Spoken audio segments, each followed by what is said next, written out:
BookTube! My name is Sarah and welcome to Reading Category Romance. Today I'm coming to you with your daily category romance video. So today we are talking about an older Harlequin super romance book. I love this line. I miss it. I think it ended in 2018. It was one of my favorites. It was one of the first lines that I really got into. And this is from September of 2000. This is Harlequin Super Romance number 938, published in September of 2000. And this is Matt's Family by Lynette Kent. So there is the cover. Let's talk about this book, shall we? This is the second book in the Brannanen Brothers series. And it says, she loved one brother, but she married the other. Kristen had known the Brennan brothers forever. She loved Luke as a friend, but she'd been in love with Matt for as long as she could remember. Then just before her 18th birthday, the army posted Matt to Africa. Months later, the dreaded telegram arrived. Missing, presumed dead. Young, scared, and pregnant, Kristen turned to her friend Luke. Together they agreed in getting married would be best for her baby. Slowly, Luke and Kristen turned their marriage of convenience into a real one, and a second baby was born. Then 5 years later, Matt, the man she never stopped loving, came home. So yeah, this is interesting. Like, who does she pick? Oh my goodness. This sounds really good, you guys, to be honest. This sounds really good.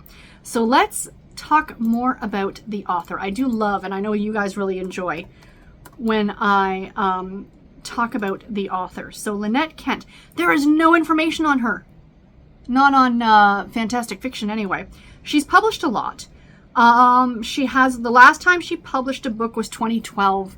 So it's been a number of years. So not too sure, maybe what happened. Let me see if she's got any other presence online.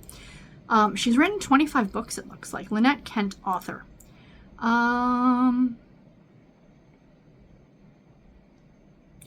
Let's see what this says. All right, it says here, Lynette Kent. I don't think that, no, this is something else. Oh, Lynette Kent, it's like scrapbooking stuff. Books by Lynette Kent. Nope.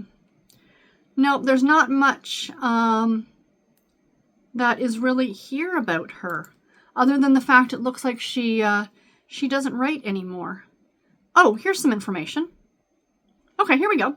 Lynette Kent has wanted to write books for as long as she has been reading them. The question of exactly what kind of books to write was answered when her husband suggested she write what she loves to read, romance.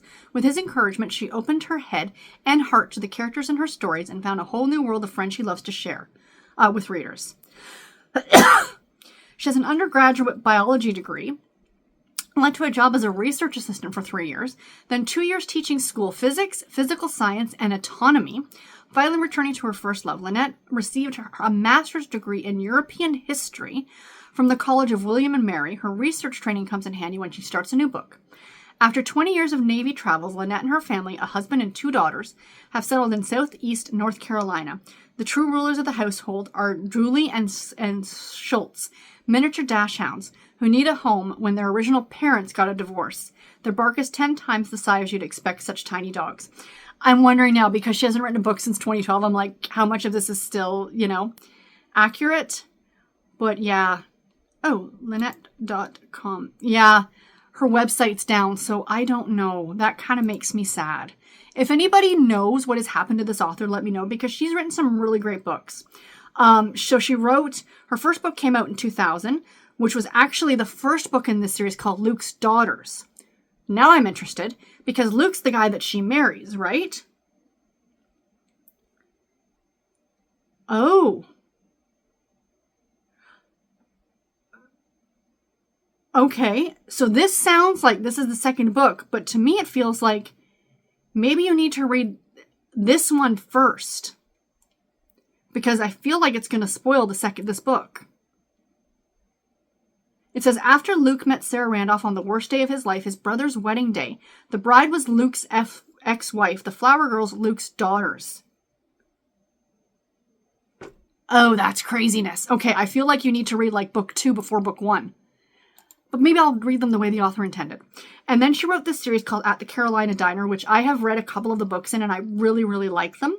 And then she wrote a series for the American Romance line called The Marshall Brothers. And then she has a couple of standalone books. Oh, no, I'm sorry. One of her oldest books came out in 1993 called No Illusions. And then she had one in 1998 for super romance, When Sparks Fly, which is a firefighter romance, has a cute little dog on the cover. So yeah. Oh, she wrote for the Ever After line as well. That was a cute line. And her last book, like I said, A Song for Kate, came out in 2012. And it was for the Heartwarming line. So yeah. So again, if you know what happened to this author, do let me know. I'd be interested to find out. She's written a lot of books that I really enjoy. She, to me, is synonymous with special edition. Or super romance. Even though she didn't write a ton of books for them, I still feel like her name pops up quite a bit when I'm looking at stuff. So anyway, guys, that is it for this video today. I do hope that you enjoyed it. And until my next one, take care and happy reading. Thank you all so much for watching. Bye, guys.